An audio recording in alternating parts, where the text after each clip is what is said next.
Bom dia, meu amigo e minha amiga. Seja bem-vindo ao Devocional de Fé. Hoje é quinta-feira. Estamos juntos aqui na presença de Deus. O Senhor diz que se nós o buscarmos de todo o coração, nós iremos encontrá-lo. Buscar-me-eis e me achareis, quando me buscardes de todo o vosso coração. Que hoje possamos intencionalmente buscar o Senhor, com uma decisão de nos aproximarmos dele. E ele então, de braços abertos, nos recebe e nos presenteia com o maior presente de todos, a sua própria presença. A presença de Deus preenche o coração humano, tira o vazio, a tristeza, dá direção, dá sabedoria, dá a paz. A paz que não depende de estar tudo resolvido, mas depende apenas de estarmos conectados com aquele que nos criou, para o qual servimos e para o qual estamos voltando. Aos pouquinhos estamos nos reconectando com o Senhor, até que um dia estaremos totalmente ligados a Ele, até que um dia viveremos nele eternamente. Querido amigo, você que nos ouve aqui, estamos em uma jornada sobre uma viagem marítima que o apóstolo Paulo fez. Está relatado no livro de Atos, capítulos 27 e 28. Se você não leu esses textos da Bíblia ainda, você é nosso convidado a ler. E se você não ouviu o devocional dos últimos dias, você pode ouvir, parar esse áudio, ir lá e ouvir, para entender o contexto dessa história, desta viagem, né? Paulo foi preso e foi enviado para Roma. O navio, né, não deveria ter partido no porto, porque era inverno, era perigoso, mas por pressa decidiram partir, apesar do apóstolo dizer que não seria bom fazerem isso. Não ouviram a voz do homem de Deus, partiram e se colocaram no meio de uma tempestade. Essa tempestade era tão forte que começou a destruir o navio, tiveram que começar a se livrar da carga. Aí o apóstolo toma coragem e diz: olha, Deus falou comigo e disse que ninguém vai se perder, mas perderemos o navio, perderemos a carga, confie em Deus.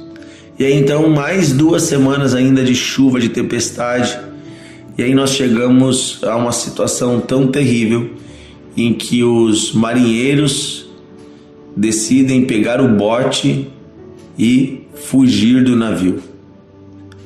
Olha só, os marinheiros estavam querendo abandonar o navio. Se eles abandonassem o navio, seria pior ainda a situação. Então, Atos 27, 31 diz assim: então Paulo disse ao oficial romano: se os marinheiros não ficarem no navio, vocês não poderão se salvar. Aí os soldados cortaram as cordas que prendiam o bote e o largaram no mar. De madrugada, Paulo pediu a todos que comessem alguma coisa e disse: já faz 14 dias que vocês estão esperando, e durante esse tempo vocês não comeram nada. Agora comam alguma coisa, por favor.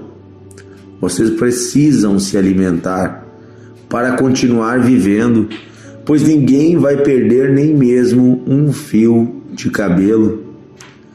Em seguida, Paulo pegou o pão, deu graças a Deus e diante de todos, depois partiu o pão e começou a comer.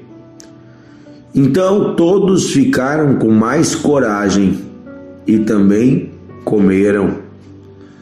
No navio éramos ao todo 276 pessoas. Veja que interessante. Primeiro aspecto aqui é que nós devemos estar atentos ao que está acontecendo à nossa volta. O apóstolo Paulo estava atento e ele viu que os marinheiros queriam fugir. Ora, eles naquele barquinho pequeno, que era um pequeno bote, também não conseguiriam sobreviver. Mas aí o resto da tripulação, que não entendia nada de navegação, também ia se perder. Era necessário ter sabedoria. Muitas vezes precisamos recorrer às autoridades superiores. Quando ele fala ali, né, com o comandante, ele está recorrendo a autoridades. E com isso a palavra de Deus está nos dizendo que nós devemos também, como cidadãos, como homens, mulheres, lembrar que existem autoridades e que nós temos também direitos como pessoas e devemos alertar as autoridades quando há algo errado, para que o bem comum seja mantido. Porém, Paulo não ficou apenas dependendo dos marinheiros. Eu creio que o que ele faz ali em seguida é um exemplo para todos nós. Ninguém queria comer, mesmo depois dele ter dito que todos seriam salvos 14 dias atrás, até agora ninguém tinha comido nada. Então você imagina, essas várias semanas no mar, o navio sendo sacudido para lá e para cá e o povo não comia nada.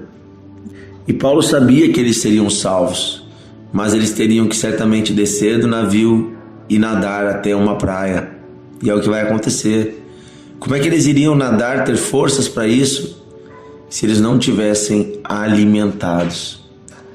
Sabe, muitas vezes nós não sabemos o que vai ter ali adiante, mas talvez necessitemos ter muita energia, muita força, inclusive muita força espiritual. Por isso precisamos estar alimentados com a palavra de Deus.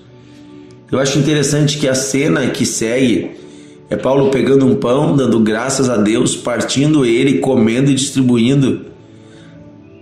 Parece a Santa Ceia, né? Aquela cena da Santa Ceia. Então é como se ele estivesse dizendo: olha, nós vamos congregar, nós vamos partir o pão, e é ali que nós vamos nos fortalecer. Tem gente que quando está com algum problema para de ir à igreja, para de andar em comunhão com os irmãos. Isso não é bom. É aí que você precisa mais do congregar. Tem pessoas que com qualquer probleminha param de tomar a ceia. Não, você não deve parar de participar do corpo e do sangue de Cristo. Se tem algum problema, algum pecado, arrependa-se, corrija e tome a ceia. Não devemos fugir da mesa do Senhor, porque é nessa mesa que somos encorajados. Eu acho também bonito que Paulo comeu o pão primeiro, e ele comeu na frente de todos. E ali o texto bíblico diz que os homens, vendo ele comer, ficaram com mais coragem e também comeram. Não adianta nós apenas falarmos, comam, se nós não irmos lá e comermos. Não adianta nós apenas dizermos às pessoas, busquem a Deus, se elas não virem nós buscando a Deus. Mantenha-se firme, seja honesto.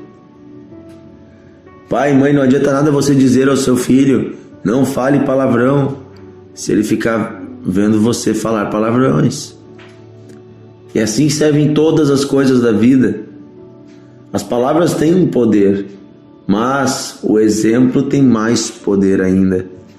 Quando fazemos algo, estamos mostrando que é possível.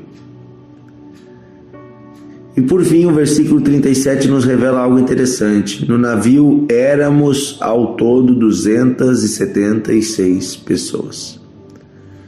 Veja que o autor, o escritor, se coloca junto no navio. Várias vezes no texto ele diz: nós embarcamos, nós navegamos. E agora ele diz: éramos, ele se coloca junto. E aqui o escritor não é Paulo. O escritor do livro de Atos é Lucas, mesmo que escreveu o Evangelho. Veja que certamente Lucas estava no navio com Paulo. E ele não escreve essa informação diretamente, mas ele dá a entender pelas informações que ele coloca. E você vai perguntar: pastor Dionísio, mas Lucas não era prisioneiro? Não, não era. Mas os romanos tinham dado a Paulo o direito, quando ele estava ainda preso, antes de ser levado no navio, de ser assistido, ajudado por seus amigos, ganhar uma assistência. E eles iam então à prisão, ao cárcere, levavam recursos para ele. Tanto que ao chegar em Roma ele vai ganhar prisão domiciliar, ele vai ficar em uma casa aguardando o julgamento. Veja, ele teve algumas possibilidades, né? Era possível seus amigos estarem com ele, lhe ajudarem, mas é interessante que isso só se realizou porque Deus moveu o coração desses homens. Imagina Lucas largando tudo que tinha, todos os seus compromissos, e indo numa viagem para um outro continente, em um navio perigoso, acompanhando seu amigo, seu discipulador, seu mestre, seu pastor Paulo. Quantas vezes nós deixamos as pessoas na época mais difícil da vida delas sozinhas? Isso não é comigo, esse problema não é meu, somos tão egoístas. Aqui Lucas está nos ensinando a lição de embarcarmos junto com aqueles que sofrem, embarcarmos juntos com aqueles que estão passando por dias difíceis. Amém? Podemos fazer isso? Claro que podemos. Deus nos dá força para isso. Vamos fazer uma oração. Querido Deus e Pai, queremos nesse dia contar com a Tua ajuda no meio das nossas tempestades. O Senhor sabe tudo que temos passado e sabemos que não estamos sozinhos. O Senhor embarcou conosco neste barco. O Senhor está conosco no barco do trabalho, no barco da família, no barco da saúde. O Senhor está conosco neste barco onde temos muitas vezes sofrido tempestades. Quero pedir, Senhor, que Tu nos ajude, nos dê sabedoria, nos dê ânimo novo. Ao olharmos para Ti, partindo o pão, queremos nos animar e também comer deste pão. Queremos nos fortalecer. Queremos ser alimentados pela Tua presença, pela Tua palavra, pela Tua vida. Tu és o pão do céu. Queremos nos alimentar de Ti, Senhor. Queremos andar contigo, queremos também andar com aqueles que sofrem. Move os nossos corações, Paizinho. É o que eu peço, Senhor, em nome de Jesus. Tira-nos do egoísmo, tira-nos de tudo aquilo que é humano. Dá-nos a Tua paz, Senhor, Tua direção. É o que pedimos, Pai, em nome de Jesus. Amém. Amém. Que Deus abençoe você, meu amigo e minha amiga. Estaremos juntos em mais um devocional amanhã. Você pode compartilhar esse áudio, enviar para pessoas que você ama. A palavra de Deus vai entrando e vai transformando os corações. Eu quero fazer alguns convites muito especiais. Se você é aqui do Vale dos Sinos, da região aqui, de Novo Hamburgo, no Rio Grande do Sul, quero convidar você para algumas coisas muito legais. Esse final de semana nós temos final de semana de Santa Ceia, praticamente todas as igrejas do Brasil. Então, vá à sua igreja, tome a ceia, participe do pão e do cálice. Aqui na Igreja Encontros de Fé de Novo Hamburgo também. Sexta-feira à tarde, sexta à noite, sábado à noite e domingo à noite temos Santa Ceia. Prepare-se, organize-se com a sua família para vir participar. Também hoje à noite, quinta-feira, nós temos o nosso encontro de casais. Vai ser uma noite muito especial aqui na Igreja Encontros de Fé de Novo Hamburgo. Temos o encontro de casais. O tema é uma só carne. Quando Deus une um casal, já não são mais dois, mas agora são um. O pastor Tiago vai estar ministrando hoje à noite, trazendo uma palavra sobre esse tema. Venha participar, pegue seu esposo, seu marido, venha hoje à noite. Tá bom? Se você tem filhos, pode trazer, tem ali, vai ter um ministério infantil, eles cuidam e ministram uma palavra para as crianças também. Um grande abraço, Deus abençoe você e até amanhã em nosso devocional de fé.